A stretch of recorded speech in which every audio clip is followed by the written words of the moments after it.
I did have like a very spiritual dream about a month ago, basically, that as humanity, we're basically crossing over a crosswalk. The dream was like very symbolic. I was looking at a crosswalk, and this is where all of humanity is going across the street. So like we've left in this dream, it was showing me like we've left the curb, and at the end of the crosswalk was this beautiful crystal palace filled with golden, or it was actually filled with rainbow light, and each blank space of the crosswalk was showing me a world event. And I was able to look inside the crosswalk, and it became like a 3D holographic image where I could see what was going to happen. The first blank space was like economic changes, and I saw the stock market dropping, and then I saw it dropping again. And then in the white painted space after that, I was shown like how humanity could deal with these different challenges. And like it was showing me that like there was different options we could do, but the best one would be for us to all come together. And I was able to see like humans coming together across the entire globe and like working together and helping each other. Hi, everybody. It's your girl E, and this is another episode of Vision Rebirth. This is a podcast where we explore life-changing stories of near-death experiences, out-of-body experiences, divine dreams, meditations, and encounters with higher beings. And today we have a special guest. She's a pediatric speech language pathologist, healer, speaker, and teacher. Her name is Rebecca Kastl. How are you today? Hi, I'm great. I'm so glad to be here. Thank you for having me, Erica. It's really exciting to be here. Yeah, for sure. I'm definitely excited to get into your story. So I guess like to start it off, you call yourself the accidental mystic. Yes. Because your spiritual experience, happened pretty like almost accidentally. So can you just start it off there and just explain, your spiritual transformative experience? Yes, thank you. Yes, I did have a spiritually transformative experience. A lot of people have been calling those near-death-like experiences. Basically, all the boxes of a near-death experience were checked in my what I call an STE, spiritually transformative experience, but I didn't die. I was just living my regular life. It did seem like it happened by accident. I do know all about pre-birth planning now, but if you told me this was a real thing that could happen to people, I would not have believed you. I barely believed that I went through it myself. Basically, I had been on a healing journey for a few years prior to when my STE started when I was 26. I had had a trauma at 13 and I'd done some therapy. I wanted to eventually, like my therapists were like, you're fine. And I knew that I wasn't fine. I wanted to do more healing. And at 23, I was like, I want to heal all the way. I just want to see, like, I felt like something was on top of my heart. I wanted to feel what was under my heart. And that kind of led me into my spiritual experience. I was writing in my journal one night when I was 26. I was in graduate school in New York. And I just had been writing my journal, Dear God, on my healing journey. And like this night, it just seemed like completely out of the blue. I was not like, I don't know. I wasn't a monk or a nun. I was just writing Dear God. And then I felt really taken over by this feeling like I was crying and I had like tingles in my body. And I just wrote that I wanted to devote my life to God. I wrote, Dear God, I have decided to give my life to you and whatever that entails. I want to be guided by you by the light. This is my pledge. I will work hard to follow this path and bring it to fruition. Please help me do this. Please help me bring light to other people. Thank you. Amen. And it was like, Wow. yeah, First okay, of it all, sounds that's beautiful. That's a thank beautiful you. like thought and like thing to even just do. I didn't even mean to. I was like in a mood, like we get in moods. I was like, I'm in this mood tonight. Like, no, I don't know. It was How very were you feeling when you did it? Like, I feel like it was almost the Holy Spirit or whatever you want to call it, this source, creator, mm, God, love, just speaking through me. And I think I had been really trying to heal, and I had been reading like some books about spirituality and healing, and I don't know. I think I just got really like inspired. And I just felt like I really meant it. Like when I wrote that promise, I was crying. And the first time I ever told this story publicly, I started crying as I was talking about what I wrote.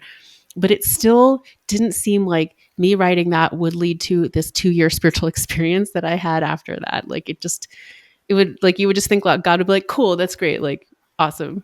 Like moving on, not moving on, but like but it just became like a real Because that night when I went to bed, I saw a light come over my bed, and it like I remember even now, like this was almost 20 years ago, but I was like, it was a real beautiful white light. It was full of love. It could see right past my ego, right into my heart. And I just got so scared because I knew like it was seeing past my surface self. And I was just like, Hmm. go away. I'm afraid. Go away. I'm afraid. Because it was just like so intense to be seen that fully, like no hiding. Um, and And when then, you and say then, this light, like, do you mean like literally like a light just came over like your bed and it just yes. was Yeah.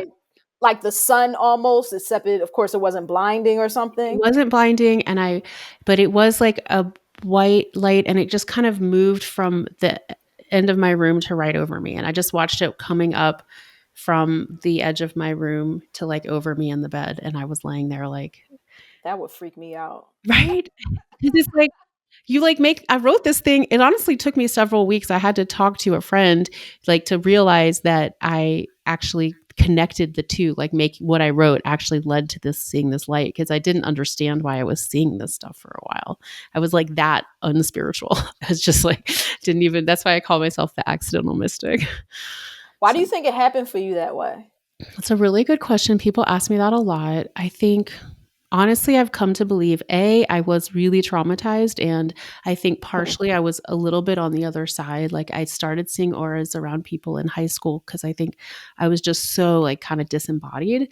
Like I've been Mm. told that when the physical world doesn't take care of you, the spiritual world does. So I was just like partially Mm. over there. But also, like, I do kind of believe like when people make these really sincere promises that there are angels and there is light around all of us, but we just don't always see it. I just happen to see it because of, Wow. my probably my history of trauma.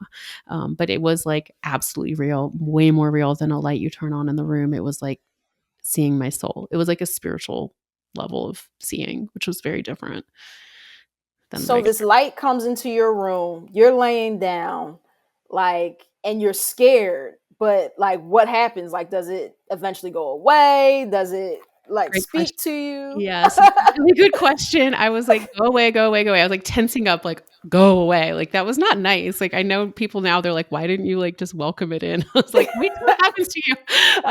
But so I just as I told it, look, to go away, I started to feel tingling in my head, like, I really thought it was a headache, but it was so loving. It was just, like, this really loving feeling coming from the top of my head and, like, spreading down and just kept spreading, and it kept getting stronger and stronger. And I remember I had a boyfriend at the time who was asleep in the bed next to me, and I looked at him like, this headache is super He weird. didn't see anything? Like, He was he asleep. didn't? He was asleep, Okay. and I've heard like when God or like a lot of times it's easier to communicate through dreams or like I was close to going to sleep. I was not asleep. Don't worry, I was actually awake. I looked at him like, is he having this weird headache? Like, what's this thing happening? I don't know what this headache is. And I mean, I was really spiritually dense. I was quite dense. And I just relaxed into the feeling and I felt a voice come into my head. It was like, it just entered right into my head and it said, really lovingly and calmly, you don't have to be afraid. But if you are, you can wear a hat. And it put a graduation hat into my mind's eye. And I think well, at the time, I, like, talked back to the voice because I was like, "That's not a cute hat. Here's, like, 3 other hats you could have chosen for me to give me," like, again, not spiritual. Um, but I now believe, like, that message was to help me know that I could wear the hat of a graduate student because I was in grad school, so I was able to, navigate, really plug into my outer world of being a student while having these 2 years of spiritual experiences that started happening from that night on. Okay, so now this wasn't the only one, right? No, there was like It yeah. it was ongoing. Like, why was yours sort of like on, because it almost sounds like this light came and then you got like powers. Kind of, yeah, it was crazy. I mean, it was wild, and I didn't believe in any of this stuff. Like, I came from, like, a really scientific family, except that my stepdad was, like, an indigenous, man, like, Native American man from a medicine tradition during this time. So Mm. this really helped me make sense of it because he started having dreams about me, but other than that, my entire world had nothing to do with anything spiritual externally. What were the Um dreams he had about you? Well, he had a dream during those 2 years that I was becoming an angel of God on the earth, and, like, he Wow. yeah, just stuff, and I was like, "I don't know why you would have that dream. I'm just a graduate student," you know? Like, I just was so, like, just trying to, like I was going through all of it, honestly, but I thought when at the end I would go live in heaven, I didn't think I'd still be here, which was kind of devastating. At the end of, well, The how 2 did you years. know that there was like an end, or be like, because you were just living your life and then these things were happening. So Yeah. what was happening to Well, you? okay, I'll tell yeah. So, basically, I was living my life, and, like, every so often, different spiritual things would happen. So, the first thing that happened the next morning, waking up from this, like, light experience was that as I was going to graduate school the next day, I saw light just pouring out of everyone I passed. Like, everyone was a beautiful angel. I remember walking down the street like, "What? How is everyone so beautiful?" Like, I had no idea they were this beautiful, and, like, light was just, like, just so gorgeous, and I just remember walking around, and that has stuck. That was really strong for the first few days, but it still, like, is part of my experience just seeing the beauty in people. So you And saw the beauty in everyone. Is it because you know the movie Shallow How, oh, right? yeah, Was I it haven't seen it, maybe in a long time, but yeah. because the movie Shallow How, he saw like the insides of Yes. people, Yes. right? That's And oh, you give so me goosebumps. That's how it was, and it wasn't even yeah, it was like the love, but it was actual light pouring out of them, like, just truly beautiful ethereal light, and people ask if it was like auras, and it wasn't like I was seeing, people's aura colors or anything. It was just, like, beautiful white light coming out of everyone. Um, and then like that week, like a few things started. So the light over my bed, seeing light in everyone. And then I started having psychic dreams. So I was starting to have dreams that were giving me guidance or they were coming true later. And that has persisted ever since. Um, and so that was like, and they weren't scary. That wasn't something I was freaked out by. It would just be like, oh, like this is happening. And I remember I dreamt this, you would just be like, oh, I did dream this. And like a deja, was it, so it was like a deja vu? it would just be, like, remembering that I had dreamt it, but it was be like, some of the bigger ones were, like, letting me know of things that were gonna happen, like getting in a car accident, but I didn't like, you would have a dream and, like, I kind of would know it was, like, a psychic dream because it would be brighter, there was just a lot more light in them, but, I would never know when it was gonna happen, but I could see, like, when I did get in the car accident, I think I had that dream, like, a week before, but it was, like, exact same place, car in the exact same place, like, everything looks exactly the same as the dream, but it's like, I had no idea when it was gonna happen, I think it was just letting me know, like, I couldn't change what was gonna happen, but it's just like, FYI, this is gonna happen.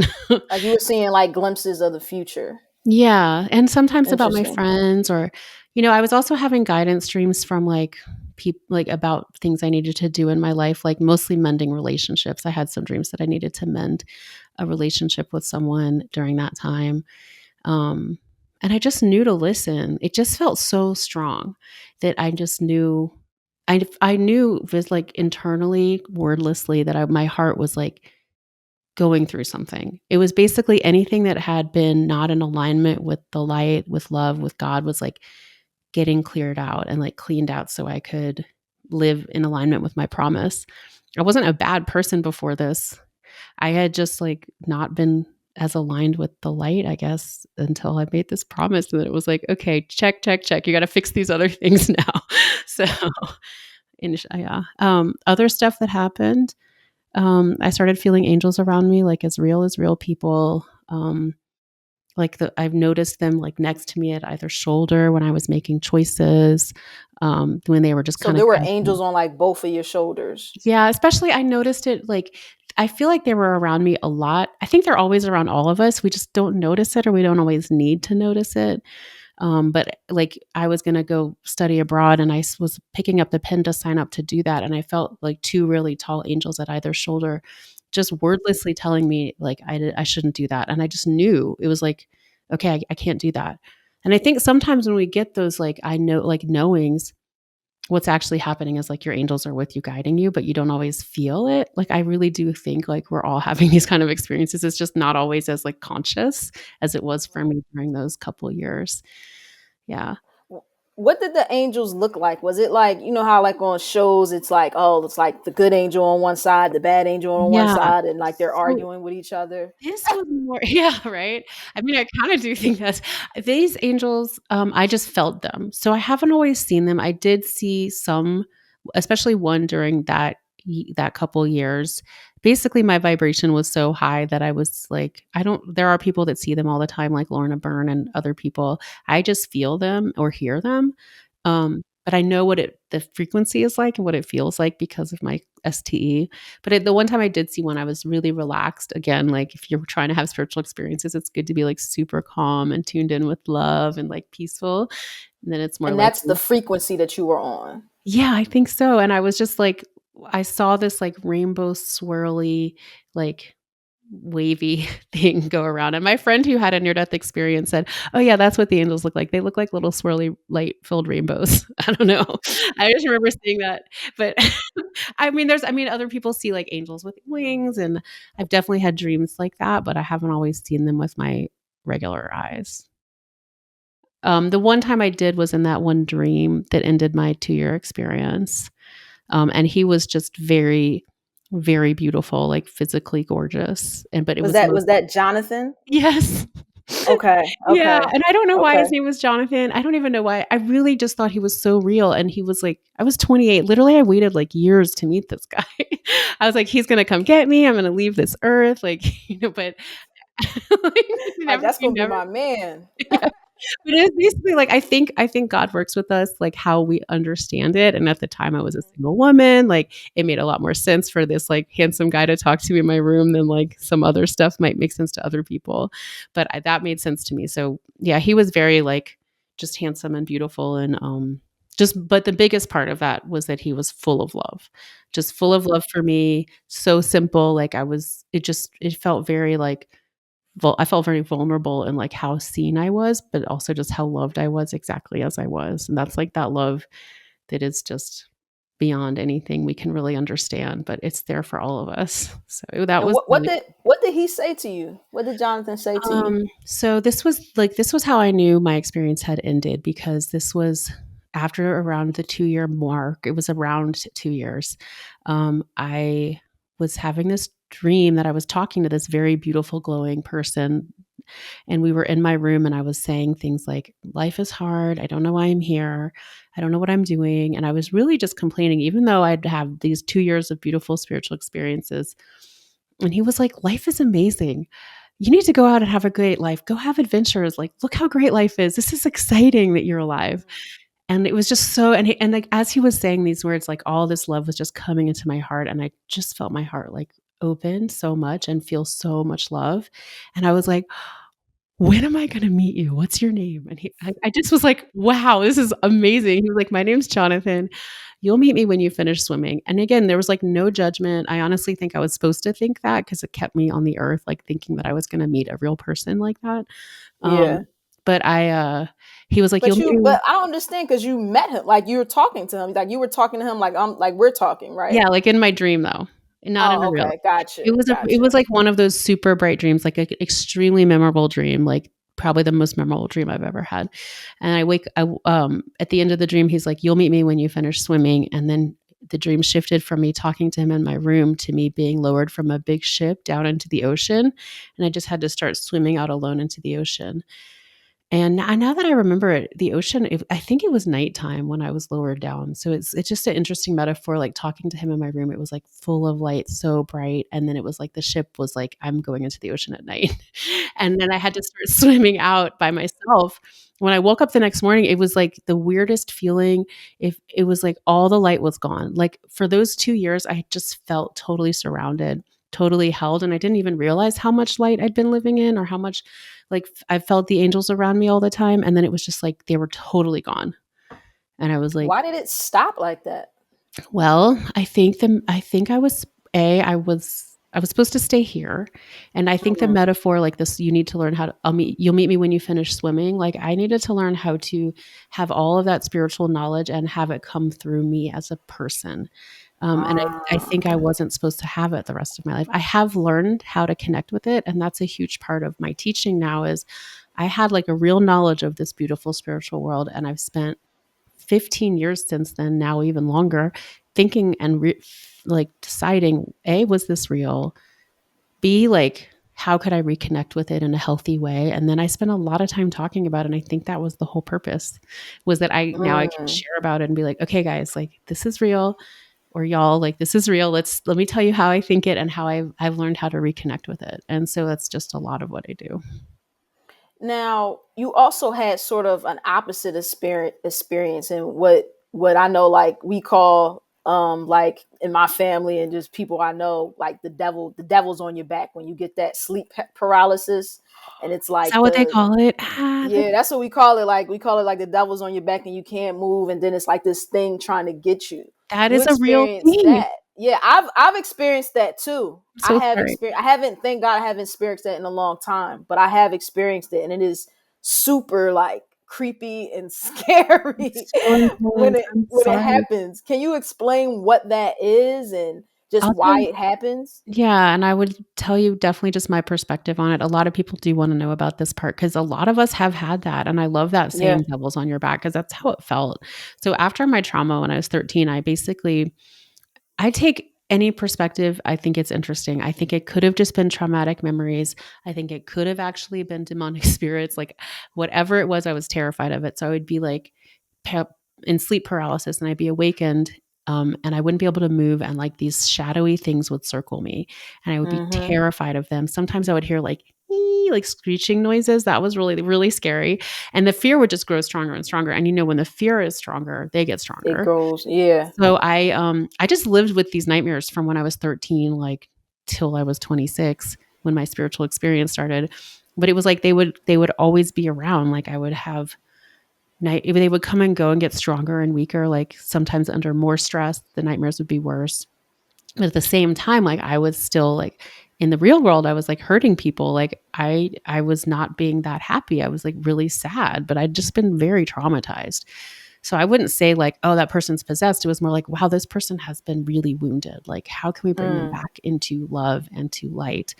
Because that's all I was just really wounded, and Source, God, the Creator, like, helped me heal. So anyway, I finally got them to go away because the last nightmare I had, I was awakened in the middle of the night.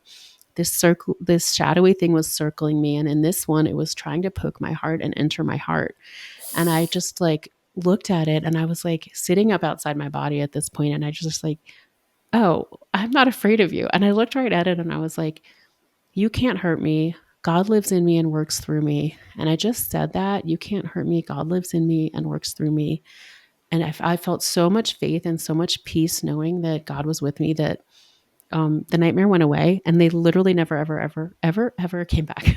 And I do try to, like, not watch, like, scary things because I think, I Right. don't know, it freaks me out. But, yeah, they're gone, and I think, that was, like, it was a huge deal to me, but I just woke up the next morning and, like, went to class because no one knew I was going through any of this. But I was, like, felt so triumphant.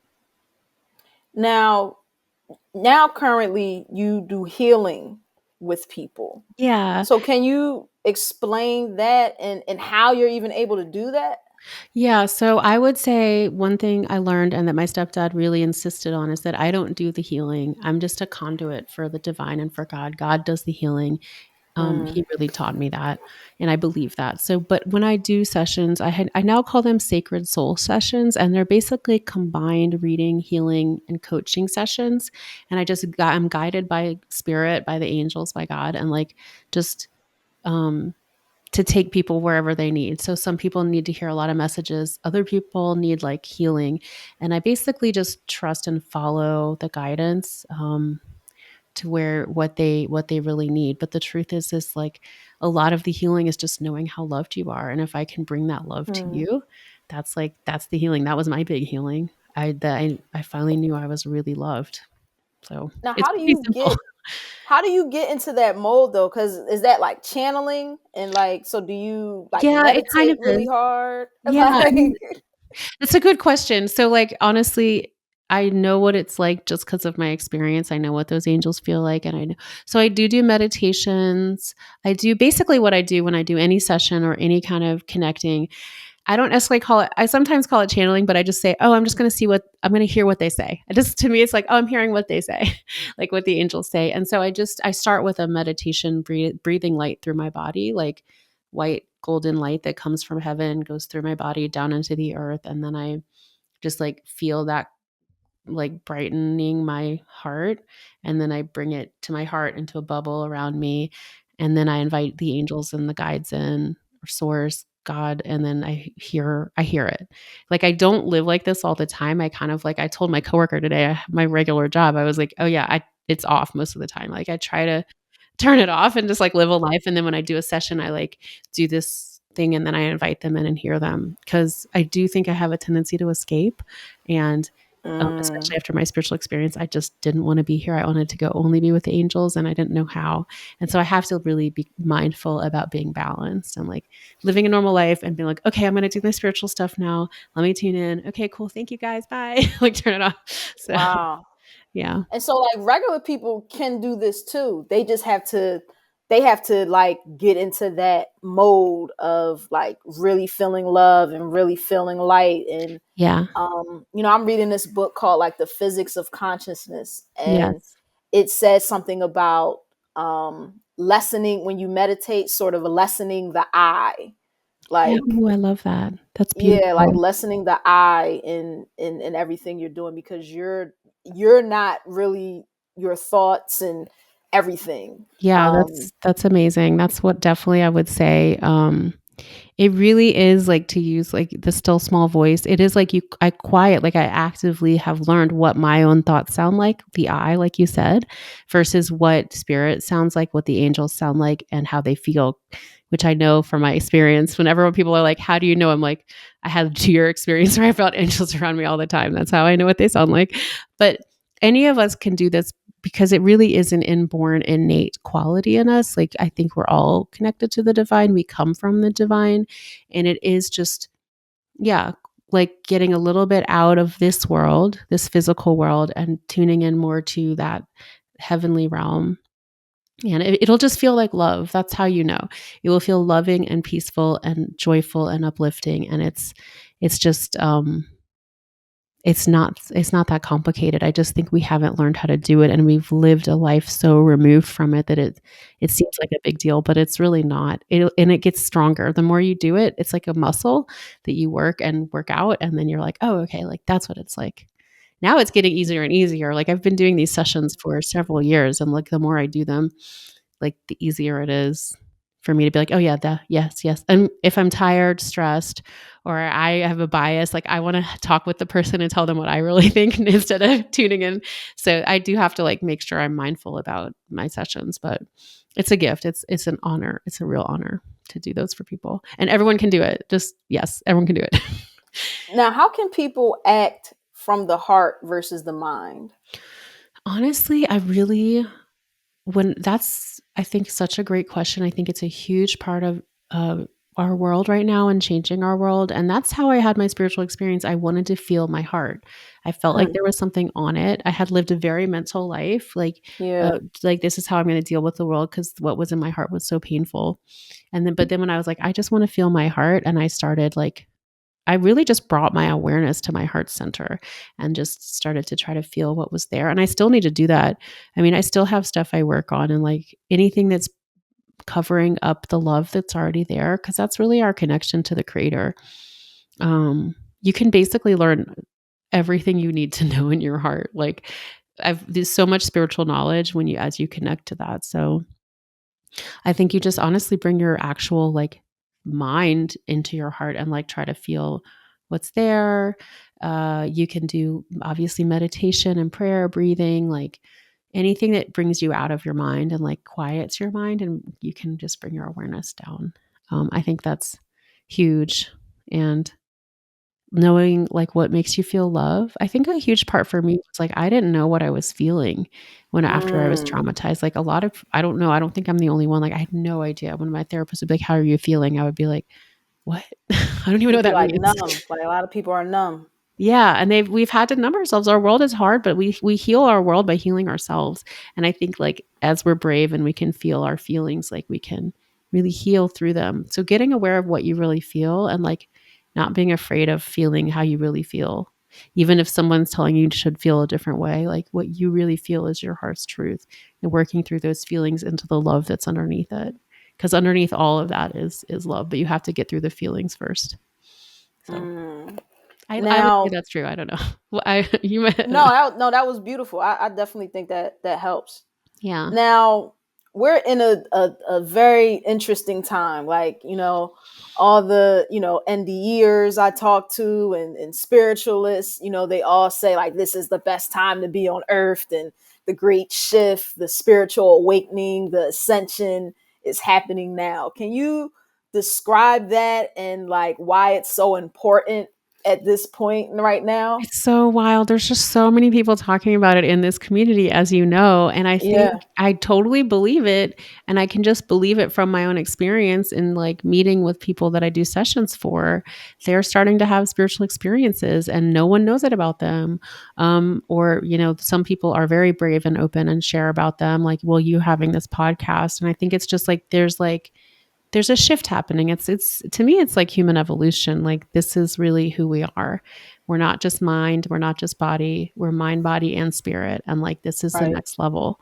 But I do think I can tell you about the dream I had about it recently because I always I'm like, if I see it, I'll believe it kind of. I know we're supposed to say I'll believe it when I have to like have some Yeah. kind of evidence that you know what I mean? Or Yeah, like I that get it's it. actually happening, not just like anecdotal, but I did have like a very spiritual dream about a month ago, basically that as humanity, we're basically crossing over a crosswalk. The dream was like very symbolic. I was looking at a crosswalk and this is where all of humanity is going across the street. So like we've left in this dream, it was showing me like we've left the curb and at the end of the crosswalk was this beautiful crystal palace filled with golden, or it was actually filled Mm, with rainbow light.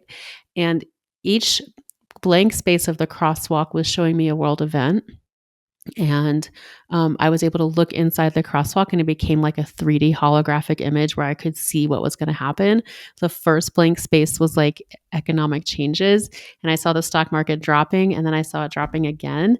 And then in the white painted space after that, I was shown like how humanity could deal with these different um, challenges. And like it was showing me that like there was different options we could do, but the best one would be for us to all come together. And I was able to see like humans coming together across the entire globe and like working together and helping each other.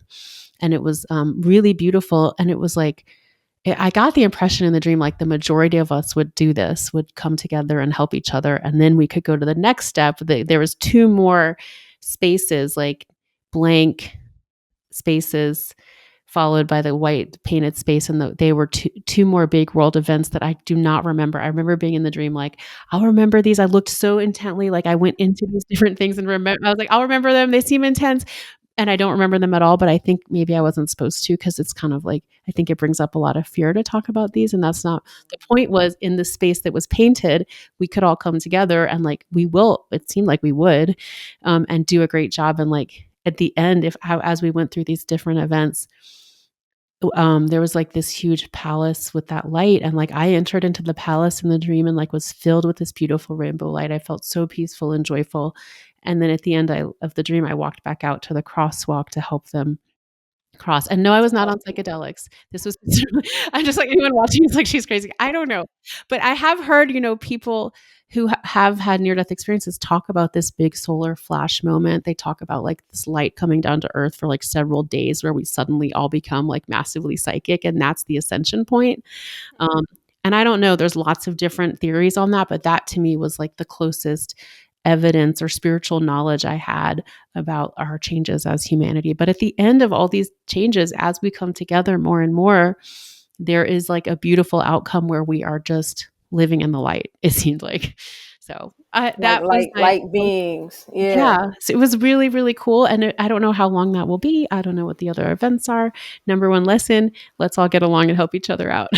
Yeah, let's just all be together and act in love. Like that's really I find myself now with everything that's happening in the world, like I find myself a little disconnected from it because I'm more so concentrating on, how to be better and ways to like just be better. And I think these events are just opportunities for us to just be better as humans and to just be more aware of Yeah. these things that's going on, especially in talking to everybody and understanding like how Earth is. Like Earth is just a school. Like a lot of the times I'm just like, Earth is just a school. Earth is just a school. Like, Yeah, it's so true. I heard at a talk yesterday, that there was an IANS Boulder talk, the International Association for Near-Death Studies, who I speak with a lot. Like, there was a talk, and he was like, in the universe, Earth is regarded as like the most amazing place. If you want to do really fast soul growth, you get born on Earth because it's like a lot of other planets are existing in states of peace where you just yeah, basically are chill. You don't really need to grow, but here it's like you're born into like chaos and strife.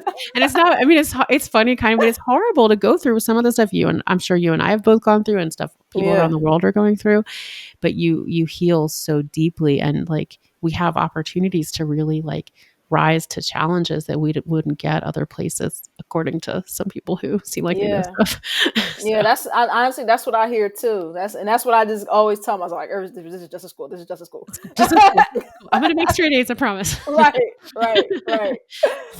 Well, where can they find you, Rebecca? Do you have anything coming up? Of course, I'm gonna have all your information in the description, but definitely let the people know like where how can the people Yeah. contact you and Yeah, thank you you. For know. sure. You can find me on my website, which is RebeccaKastl.com. Just note the spelling. My last name is Kastl.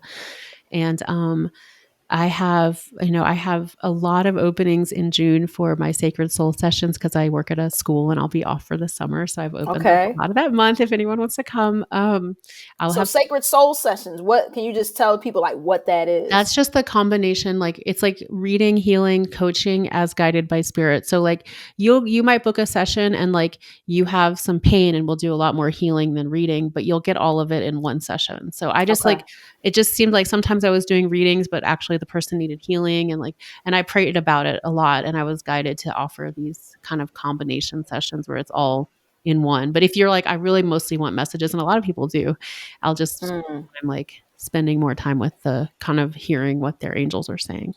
But yeah, you can find me there. I have like a workshop coming up June 7th with my friend Betty Guadagna, who I think you interviewed. We're doing yes, yes.